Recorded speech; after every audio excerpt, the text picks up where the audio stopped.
একটা জিনিস না বলে পারছি না, এই বিষয়টা ভেবে দেখুন তো আপনার সাথেও হয়েছে কিনা। অনেক সময় দেখবেন যে কলমের উপরে মানে ট্যাপার ঢালাই হয়ে গেছে, বেস ঢালাই হয়ে গেছে, এবার একটা পেডেস্টাল হয় 1.5 ফুট 2 ফুট হাইটের।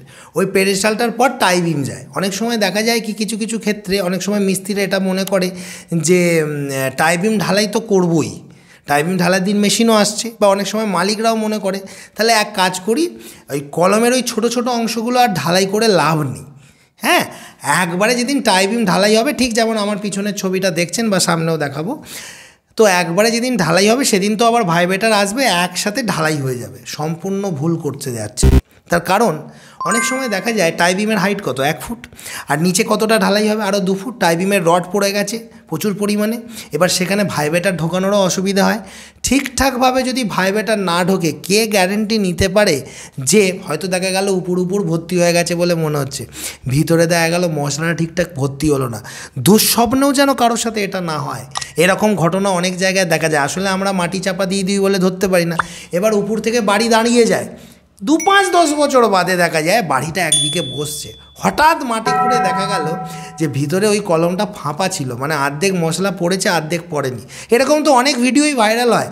দেখা যায় যে ঢালাই হতে হতে ঢালাইয়ের বোর্ড খোলার পর দেখা যাচ্ছে ভিতরে পুরো হানিকম, মানে কি পুরো রড পট সব দেখা যাচ্ছে। তাহলে এখান থেকে কী শিক্ষা পেলাম? যতটুকু আমার আয়ত্তের মধ্যে আছে, যতটুকু আমার চোখের নাগালের মধ্যে আছে, ততটুকু আমি নিজের মধ্যে ঢালাই করে নিতে পারি। অনেক সময় যে মিস্ত্রিরা জেনে বুঝে করে তা নয়, অনেক সময় দেখা যায় মিস্ত্রিরা ভালোর জন্য করছে, ভাবছে একসাথে হলে দুটো জিনিসের জোর ভালো হবে। সব ক্ষেত্রে হয় না। আমরা যেমন সিঁড়ির ক্ষেত্রে বলি, আমাকে যেমন এই নিয়ে অনেকেই মন্তব্য করে থাকে, ধরুন একটা 3 ভাঁজের সিঁড়ি হচ্ছে, যেটাকে 3 ফোল্ড স্টেয়ারকেস বলা হয়। তো সেখানে 3টে ফ্লাইট, তার মধ্যে ধরে নিলাম প্রথম ফ্লাইটটা একজন মিস্ত্রি বললে আমি আগে করে নেবো, তারপর সেকেন্ড ফ্লাইটটা আবার করব, তারপর 3 নম্বর ফ্লাইটটা তো ছাদের সাথেই হবে, কোনো ওটা ছাড়া কোনো বিকল্প নেই। তো আমি অনেক সময় ইঞ্জিনিয়ার হয়ে বলি, এই প্রথম ফ্লাইটটা মানে প্রথম ঢাল আর দ্বিতীয় ঢাল, ছবিতে দেখাচ্ছি, এই দুটো ঢাল একসাথে ঢাললেই তো হতো। কেন আপনার যদি ওইখানে জয়েন্ট হয়? আমি বলি হ্যাঁ, ওখানে জয়েন্টটাও তো মানে উপায় নেই বলে হচ্ছে, তা বলে এই জয়েন্টটা আমি জেনে বুঝে কেন করবো? এটা তো উপায় ছিল, একবারে তো প্রথম আর দ্বিতীয় ফ্লাইটটা ঢেলে নেওয়া যেত। তো সেক্ষেত্রে দেখা যায় কি না, ওখানে আপনি করছেন, এটা কেন করতে দেওয়া যেতে পারে? আমরা ভালোটা চাই। হ্যাঁ, তো অনেক সময় দেখা যায় কি ওই মিস্ত্রিরা বলে যে কেন ওটাই তো ভালো হবে না। এতে কি হতে পারে, মানে আমাদের চোখের আড়ালে ভুল হয়ে যেতে পারে। এবার কেউ যদি বলে আমি দায়িত্ব সহকারে ভালো করে খুঁচিয়ে ব্যাপারটা করব, সেটা আলাদা জিনিস। ডেভেলপমেন্ট লেন্থের জন্য অনেক সময় টাই বিমের রড কলমের মধ্যে একটা পার্ট ঢোকে, সেটা আলাদা বিষয়। কিন্তু নর্মাল ছোটো ছোটো বাড়িতে আমাদের যে টাই বিমের যে হাইট দেওয়া হয়, তার মধ্যেই ডেভেলপমেন্ট লেন্থটা থেকে যায়।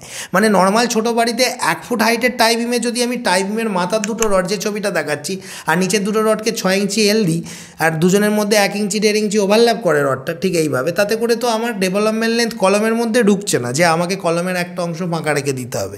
তো সেই সমস্ত বিষয়গুলো সবসময় মনে রাখছি। 2 ধরনের চ্যানেল পৃথিবীতে রয়েছে।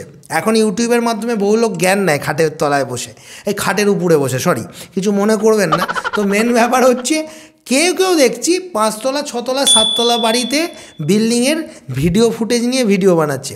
আপনারা কি জানেন যে তারা কিন্তু কোনো কোম্পানির আন্ডারে কাজ করা ইঞ্জিনিয়ার? তারা যেটা দেখাচ্ছে সেখান থেকে কারা শিখতে পারে? নয় কোনো সিভিল ইঞ্জিনিয়ার শিখতে পারে, নয় কোনো ইঞ্জিনিয়ারিং স্টুডেন্ট ফ্রেশার শিখতে পারে। যেমন আমার ভিডিও দেখে বহু এলবিএস আমাদের থেকে যারা ফ্রি প্র্যাকটিস করছে, যারা লাইসেন্স নিয়ে প্র্যাকটিস করছে, তাদের বহু এলবিএস আছে যারা আমার থেকে প্রতিনিয়ত ফোন কলের মাধ্যমে ট্রেনিং নিয়ে বলে, দাদা এই জায়গাটা এরকম করছি, আমার একটা কাস্টমারের এরকম একটা কেস এসেছে, আপনার তো ফ্যান, আপনার ভিডিও দেখি, তো আপনার থেকে জানতে কোনো লজ্জা নেই, তো আপনি এটা একটু বলুন না, কী করবো? তাদেরকে বলা হয় যে কাস্টমারকে এটা বলো, এটা করার জন্য। তো এইভাবে শেখানো হয়। তো ওই চ্যানেলগুলো কিন্তু বেসিক্যালি ওদের জন্য, কিন্তু যারা সাধারণ মানুষ, যার বাড়িতে ইঞ্জিনিয়ার নেই, যে ইঞ্জিনিয়ার ডাকতে পারছে না, সেই চ্যানেলগুলো দেখছে। তার কারণ এই সব বিষয়গুলো নিয়ে কিন্তু কেউ বলছে না, এইসব বিষয় নিয়ে কিন্তু কেউ বলছে না। এগুলো নাকি ছোটোখাটো বিষয়। কদিন আগে, বছরখানেক আগে, একজন আমাকে কমেন্ট করেছিল আমার মেন চ্যানেল, আমার হঠাৎ মনে পড়লো। সে বলছে যে যাদবপুরের কোনো এক স্বনামধন্য ইঞ্জিনিয়ার, ইউনিভার্সিটি প্রফেসর না ইঞ্জিনিয়ার কী হলো, তিনি নাকি বলেছিলেন যে ইঞ্জিনিয়ার 1 তলা 2 তলা বাড়ির জন্য লাগে না। আচ্ছা, তার মানে তাঁর কথায় পৃথিবীতে যেগুলো ছোটো স্কেলের জিনিস, সেগুলো সবই নাকি মানে প্রয়োজন হয় না। ইঞ্জিনিয়ার লাগে 100 তলা 50 তলা। আমি একটা কথা বলি, ইসরো প্রথম সাইকেলে করে রকেটের মানে নিয়ে যাচ্ছিল, রকেটের একটা অংশ। সেই ইসরো আজকে রকেট নিয়ে যাওয়ার জন্য যে যে গাড়ি ইউজ করে সেটা 2 কিলোমিটার রাস্তা ধরে যায়। অ্যাকচুয়ালি ছোট বড় বলে কিছু বিষয় হয় না, বিজ্ঞানটা ছোট এবং বড় সবার জন্য একই থাকে। তুমি যদি যে কোনো সায়েন্স দেখো, ছোট এবং বড় সবার জন্য একই থাকে। হ্যাঁ, বড় জিনিসে সেটা স্কেলটা বড় হয়ে যায়। একটা 5 লাখ স্কোয়ার ফিটের বিল্ডিং, একটা 50 তলা বিল্ডিংয়ের স্কেলিং বড় হয়ে যায়, তার রেনফোর্সমেন্ট ডিটেলিং, তার ফাউন্ডেশন প্যারামিটারগুলো চেঞ্জ হয় মাত্র, বাট ফিজিক্স বিহাইন্ড ইট সেটা কিন্তু সমানই থাকে। তাই এই ভিডিওটার মূল বিষয় এটাই ছিল, যেটা বলে ভিডিওটা শেষ করব।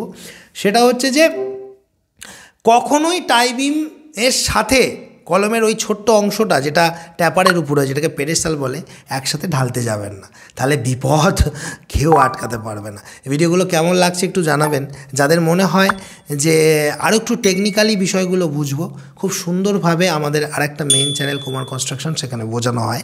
আর এখানে সেই জিনিসগুলো থাকে যেগুলো ধরুন অন সাইটে কিছু ঝামেলা হচ্ছে বা প্র্যাকটিক্যাল অভিজ্ঞতা যেটা আপনি বাড়ি নির্মাণ করার সময় ফেস করছেন, সেগুলো ক্লিয়ার করে এই চ্যানেলটা। ভালো থাকবেন।